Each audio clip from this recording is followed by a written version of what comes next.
નમસ્કાર, હું રાજ. આપ જોઈ રહ્યા છો સ્પાર્ક ટુડે ન્યૂઝ. કરજણ તાલુકાના સાપા ગામને બોકડા ગામ સાથે જોડતા રોડ પર ગાંડા બાવળનું સામ્રાજ્ય છવાઈ જતા વાહન ચાલકો અને ગ્રામજનો મુશ્કેલીમાં મુકાયા છે.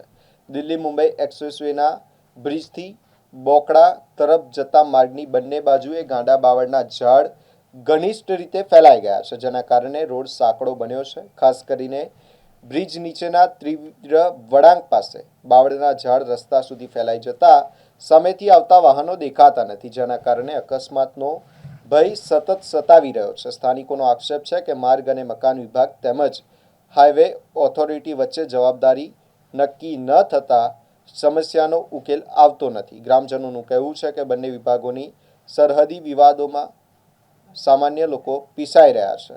અનેક રજૂઆતો છતાં હજી સુધી કોઈ ગાંડા બાવળ દૂર કરવાની કાર્યવાહી હાથ ધરવામાં આવી નથી.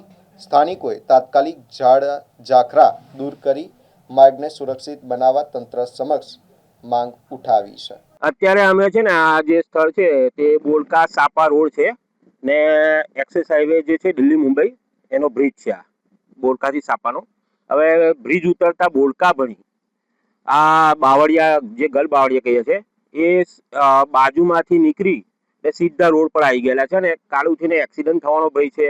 બાઇક વાળા રાતે ડારખા અથડાય છે, એમને ખોરાઈ બી જાય છે. બીજું કે સ્કૂલ છે અહીંયા આગળ ગુજરાત આપણે બોલકા સ્કૂલ છે, હાઈસ્કૂલ છે, તો સ્કૂલવાળા અહીંયાથી છોકરાઓ જે જાય છે સાયકલો ને એ કરીને તો એમને બી અકસ્માત થવાનો ભય છે. ને આ તીવ્ર વળાંક છે ને ઉતરતો જોર છે, એટલે આપણે જો ગાડી કે કંટ્રોલમાં કરવા જઈએ ને તો એ કંટ્રોલમાં થાય એવી પોઝિશન જ નથી, કારણ કે રોલિશન આવે એટલે ગાડી સ્પીડ પકડવાની છે.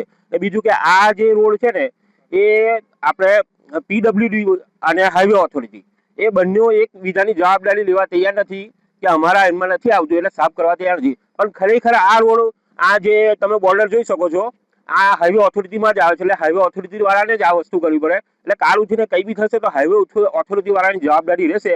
એટલે અમારા તંત્રને નમ્ર વિનંતી છે કે જે બી કાંઈ કરવું હોય એની અંદર તો વહેલી તકે કરી ને આ સાફ કરી ને રસ્તો ખુલ્લો કરે. પટેલ પંકજભાઈ ગોરધનભાઈ.